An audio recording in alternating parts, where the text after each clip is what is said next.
dusatiriye iminsi y'imperuka. Abantu benshi bategereje igihe cyo kubuzwa kugura no kugurisha, kubuzwa kwivuza, kwaka ubutunzi. Amwe mu mateka avugwa na Bibiliya yerekana ko mu minsi y'iherezo hazoba amakuba ku basenga. Vyoba bishika nawe ukavyibaza ko mbe ko havugwa agahamo kazoba, wiyumvira ko kazoba gashingiye kuki? Ko bakazoba ryari? Mbeho wiyumvira ko kazokorerwa bande? Muri kumwe na Ntwari Audrey Trésor, ikaze ni mu biganiro vy'uno musi.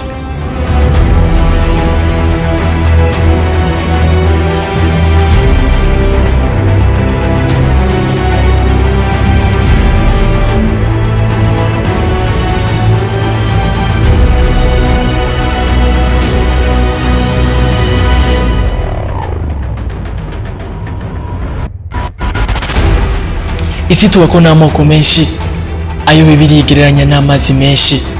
Ivyahishuro Yohana 17 umurongo wa 15. Bibiliya ari amajambo yavuze mu mvugo mfobeko, ayo benshi basobanura uko bishakiye, bakayasobanuza ivyumviro vyabo, ariko Bibiliya ubwayo irisobanuye. Iyo benshi basomye amateka ya Bibiliya bacika ivutu, biraremereye kuvyumvisha.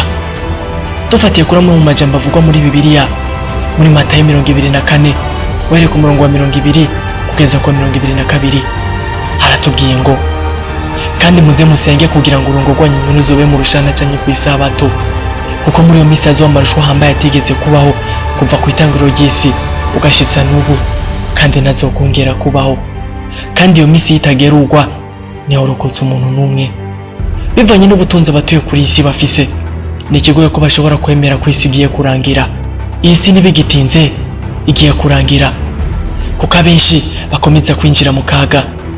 Urugero rufatika, umwe wese afatiye ku buzima yarabayeho mu myaka 5 ishize, abugereranije n'ubwo abayemwo, yongere yumvishe biramutse bihindutse mu myaka nk'itanu iri imbere bigakomeza uko biri, abantu benshi bazoba babi, abashaka gukiranuka bazoba barushe bikabije.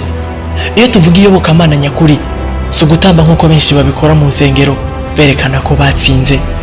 Twebwe ntabwo twatsinze, ahubwo twaratsindiwe, kuko twarabo gupfa rubi, twarinjabuka ku masezerano.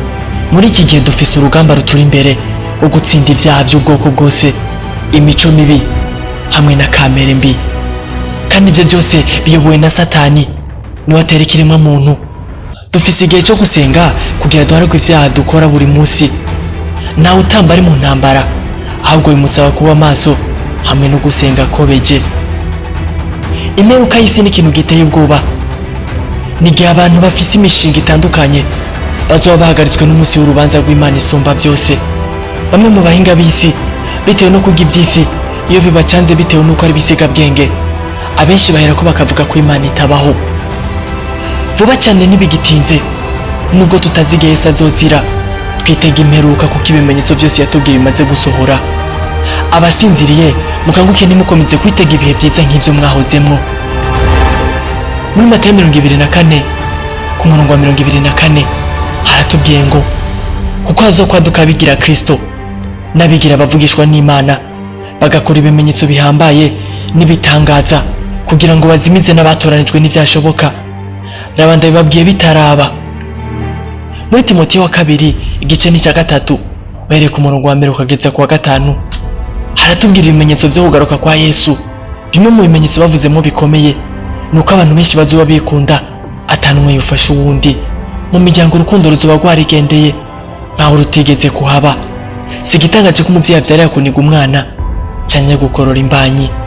Mu bimenyetso bigaragaza imisi y'imperuka bavuze ku murongo wa 5 igiteye ubwoba, nuko hazoba hari abantu batazwi neza igitigiri, bazoba bafise ishusho yo kubaha Imana ariko bahakana ubushobozi bwayo. Ku bantu muzi kugenzura mufatiye kuyoboka Imana y'uno musi, ico kimenyetso ndibaza ko mukibona. Hepfo gato batubwiye ko bameze batyo ari ukubatera umugongo. Satani yakakinisha isi, ariko benshi ntibabiha agaciro ngo bamenye ko bugarijwe n'akaga gakomeye. Turi mu gihe Satani yambitse umwambaro wa Gikristo kugira ajijisha abasenga, yifashishije uburiganya kandi yambitse ubwiza. Benshi bimvira ko Satani yirabura canke afise amahembe, bakamuhinda ishusho nk'uko bishakiye. Muhumure mube maso, niwe muyobozi w'amadini yataye urutonde rw'Imana. agatera umugongo amategeko 10 Imana yavuga ko aba yitondera izobaha mpemu wayo, mbere uwo bayatera umugongo badashobora kumenya. Yohana 14:15 kugeza ku 16. Mukanguke, Satani ntabwo yicaye, nta nubwo ari kijuju ngo areke abasenga data mu mpemu no mukuri ngo bakomeze bidegemvye. Mbese aramutse abonye uburyo yo barimbura, yo bikora atazuyaje.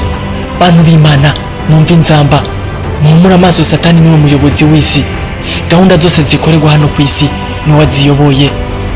Gikuru gusa nuko yifashisha abakozi biwe, kandi nibo vyaremwe. Akorera mu mareta, akorera mu madini, hamwe no mu mitwarero ku vy'ubu bugingo. Tube maso, uwo dutegereje igihe kirekire ntagitevye.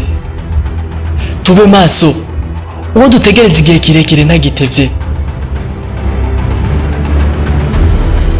Nshuti zanje, tube maso, uwo dutegereje igihe kirekire ntagitevye.